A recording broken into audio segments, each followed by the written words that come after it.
Hi. If you go to the news right now and type Egypt, you'll see that Egypt just had elections, and those elections were sadly quite controversial. Some are for, some are against, some are blah blah blah.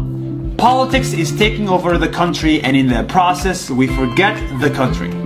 So I'm taking you with me on a journey to Egypt. And in that journey, I'm gonna show you zero government, zero politics, zero crap. Just the raw magic of Egypt. What you see behind me are hundreds of dogs eating 1 ton of food just to illustrate their point. And that point is simple. Egypt is cheap. A 5-star luxury hotel is under 200 bucks. That is affordable. But when you go to the streets, it gets even more cheap. An entire McDonald's meal is $2. Another meal will cost you 50 cents. Eating with friends, that's $2.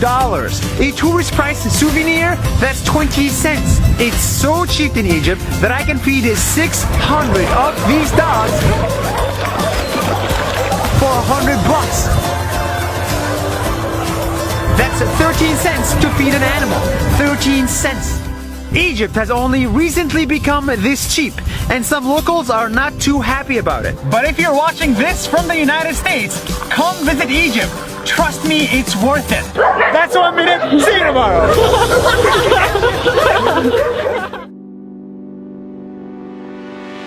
Hi. The following video is shot in the country of This is Egypt, the country you know for having old stuff. Like the pyramids, the Sphinx, and this. But the people that actually live in Egypt are surprisingly young. Over half the population of Egypt is under 25 years. That's younger than me. Which means many of the people you see around are young. The sellers are young, the magician is young, the rugby players are young, the parkour kids are young. All of this is right next to this. In the country with one of the oldest civilizations in the world, you'll be pleasantly surprised to find the youngest population. دقيقة واحدة. Nice! This is where I am, on top of a horse with a bunch of grain, running around to make a line in the sand. Because legend has it that this is how Alexander the Great, this guy, defined the border of his new city, Alexandria, with just a line of grain. And thousands of years later, his city is still standing, with its own library that's the largest in Africa and the biggest in the ancient world. With its own delicious food.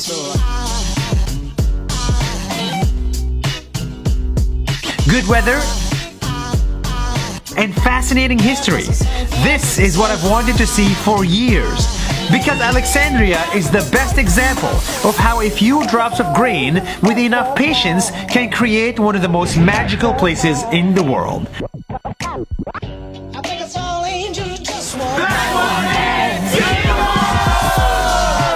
Nice, Alexandria, nice.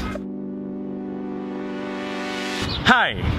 What you see behind me is an entire city filled with garbage. Pigs, bad smell, and dust. This is the garbage city of Egypt. But before you judge this city too much, let me show you what's inside. Here is where tens of thousands of garbage collectors live. They collect the trash from Cairo and recycle it. So much that their recycle rate is impressively high, similar to that in the developed world. Here you will find many Christians living next to the largest church in the Middle East, entirely carved from stone. Here you will also find lots of art on houses, but from afar it's one giant art piece on the entire city. The garbage city of Egypt is very dirty and very poor, but it's not garbage. Because garbage is what keeps this city alive. That's 1 minute. See you tomorrow. Hi! Half half of you are probably freezing right now in the middle of winter, wondering, Where did summer go? where did summer go? Summer is right here. It's in the city of Aswan in Egypt that is literally always sunny. This is in the month of February. But it's not just the weather here, it's the culture. In Aswan, these rocks were chopped and put on boats to cross the Nile to build this.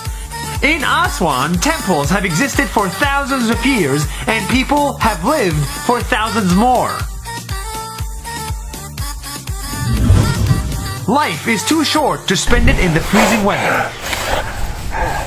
It's cold. Come to Aswan because here it's always summer. That's it for Egypt. That's 1 minute. See you tomorrow.